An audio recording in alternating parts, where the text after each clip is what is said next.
Hey again, everybody. It's Guardian Enzo here with another LostInAnime.com video. They're coming fast and furious now, but hey, I'm new at this, so I'm having fun. Let's try a few different formats, try a few different things out, see what works. One of the things I definitely want to do on the channel is a From the Vault series. And the fantastic thing about a From the Vault series for anime is the history of anime is so rich with great series that I could do these pretty much weekly for years and never run out of shows to talk about. So it's really an embarrassment of riches. So even though the first show I'm going to talk about isn't one of what I wouldn't call it a masterpiece, but it is a show that I love and it's a show that's underappreciated. And I like to talk about shows that are underappreciated. So let's start with Abenobashi Mahou Shoutengai, which is a Gainax series. I'm a big Gainax fan, as those who have been following the blog for a long time and the podcast over at Notaku will know. I absolutely love Gainax. Not everything they did, but a lot of what they did. And Abenobashi is not one of their best known series, to be sure. It was originally broadcast back in 2002, 13 episodes, and it was a little bit under the radar, I would say. The main, as you Gainax fans will know, that Gainax series worked on a system where there would be one person who would be the main creative visionary behind any different series. They did very, very few adaptations. His and Her Circumstances Karikano was one, but almost invariably they did original series. And the main person behind this was Yamaga Hiroyuki, whose probably more successful Gainax series was the Mahoromatic franchise.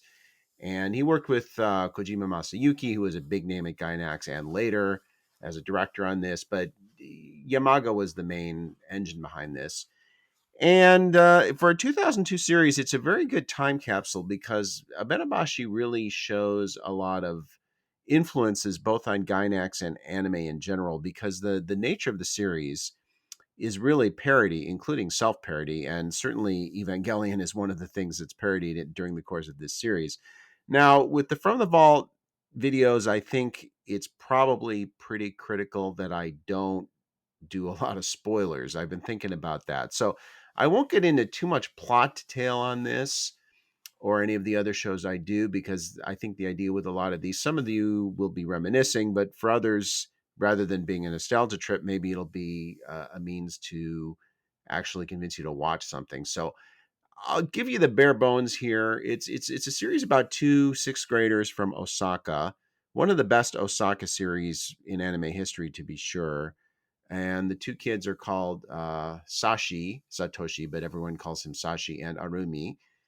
Sashi is a geek and just kind of a general goofy 12-year-old boy.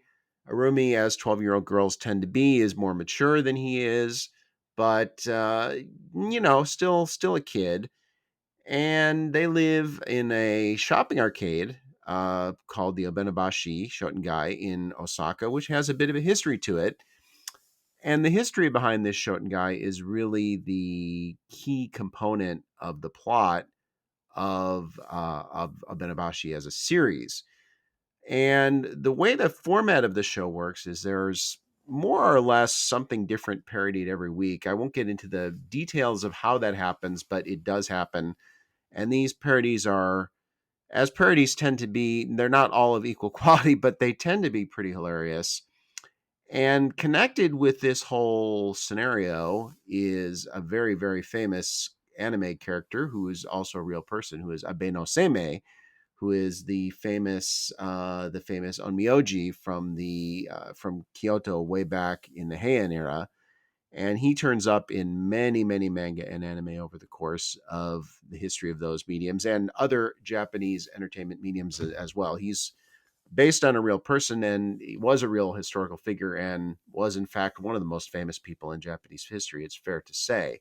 So a little bit of a spoiler, Onmyo mystics and mysticism is definitely involved in the plot here.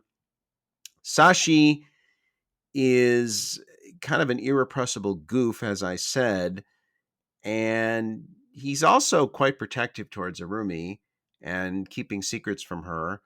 But his sort of adolescent male fantasy life is the spine which runs through these parodies and which runs through indeed the series as a whole.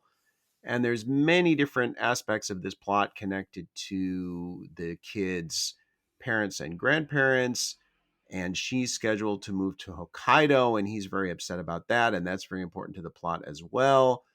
And it's also got, I must say, for the record, a really fabulous opening and closing theme. The OP and ED are fantastic. You should definitely check those out if you watch the show. The ending theme is actually, in fact, they're both sung by Hayashibara Megumi, who's one of the great seiyuu in the history of anime, in addition to being a wonderful singer. And even though she doesn't actually appear in the series, she's certainly a well-known Gainax figure as a seiyuu. And she does both the OP and EP, and they're both fantastic and stylistically could not be more different from each other. I think this series works as a comedy. It works as a slice of life. It works as a coming of age story. And it also works as a really interesting time capsule of both Gainax and anime very early in the 21st century, and shows kind of some of the things that were influencing them, and some of the things that were important in the mythology of Gainax, if you will. And those of us who love the studio and love what they did certainly will appreciate that.